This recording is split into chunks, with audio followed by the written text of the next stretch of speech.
Hello, this is Clare Norman from Clare Norman Coaching Associates, professional certified coach and mentor coach for the International Coach Federation. I'd like to talk to you today about giving feedback, which is a form of direct communication. So we need to get good at it as coaches. The particular subheading under the competency of direct communication that we're looking at today is that the coach is clear, articulate and direct in sharing and providing feedback.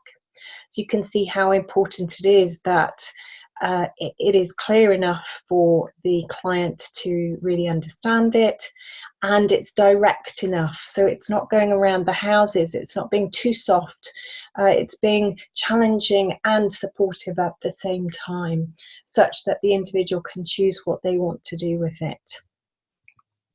The purpose then of feedback is to hold up the mirror, so that the other person knows something about themselves that they did not know before. And then it's up to them to make a choice as to what they do with that feedback, whether they choose to make changes as a result.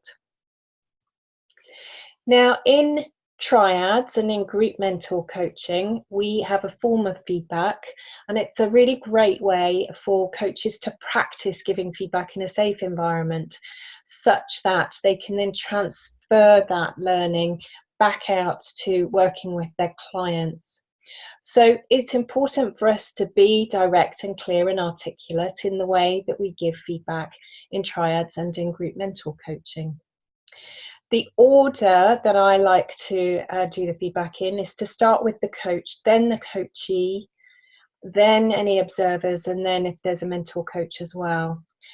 We start with the coach because people like to be able to articulate for themselves what they already know. They don't want to hear what they already know from other people. It's actually harder to accept for some reason, even though we know that piece of feedback.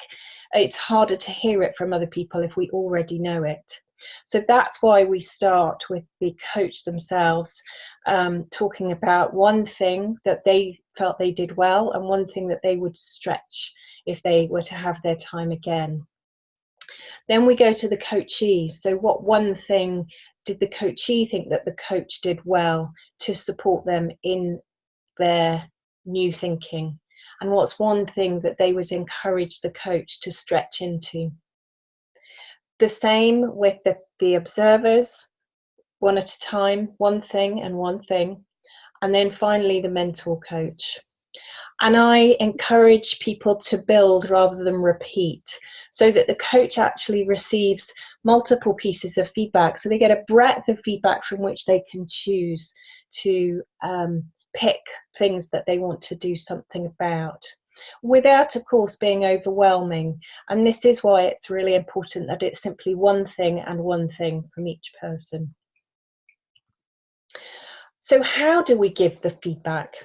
Well, first and foremost, it needs to be objective and factual. It's not about what you liked, about what you saw.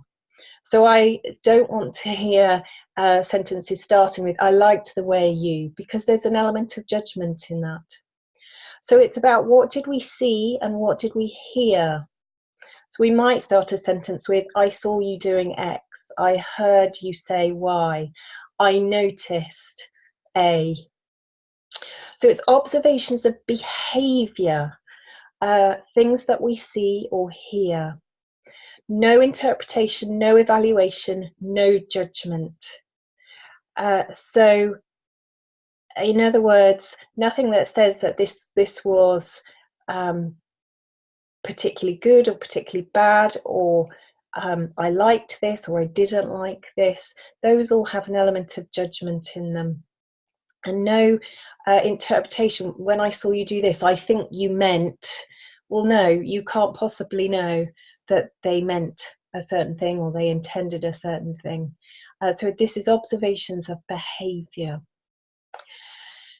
You then want to make sure that the feedback is succinct and you're not selling your point. So you're not overemphasizing, you're not repeating the feedback.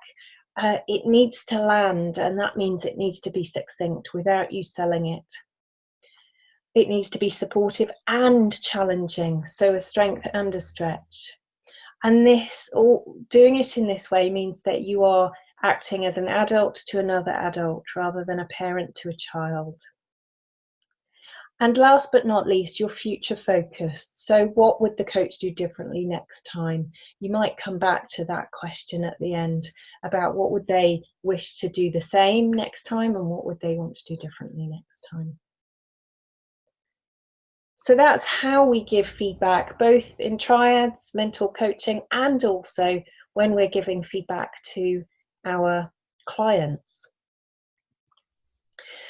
There is one more element to this, and this is that the coachee in a triad could potentially say something along the lines of, when you did or said X, I felt, because of course they were on the receiving end, and so it could be very useful for the coach to hear how the coachee felt. And that also translates to the coach talking to the coachee. So when we're actually working with real clients, we might say, so when you do that, the impact on me is whatever it is, and I wonder how that might be a reflection of how you behave back at work and whether my reaction is similar to the reaction of your co-workers. So that's courageous. It's very direct communication, but it could give them some really useful data. How they're behaving in this room could be a useful indicator for them and how they are received back in the workplace, which could well be a blind spot for them.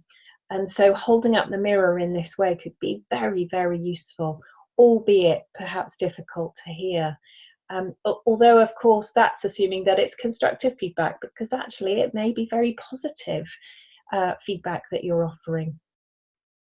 So what we're saying here is to own your own reactions, but you can only do that in a triad as the coachee. You can't do that as an observer, and then you can do that when you are coached to a coachee, a client.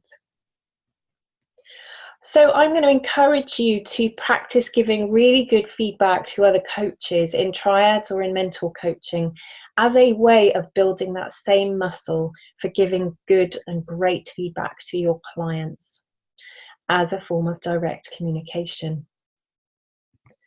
So thank you for listening. If you want to hear more from me or read more about what I get up to in the mental coaching space or supervision or coaching itself, then please come on over to Clare Norman Coaching Associates or email me, phone me, or I also have a YouTube channel with many videos about the professional certified coach markers, along with other things about mental coaching and supervision. Thank you and goodbye.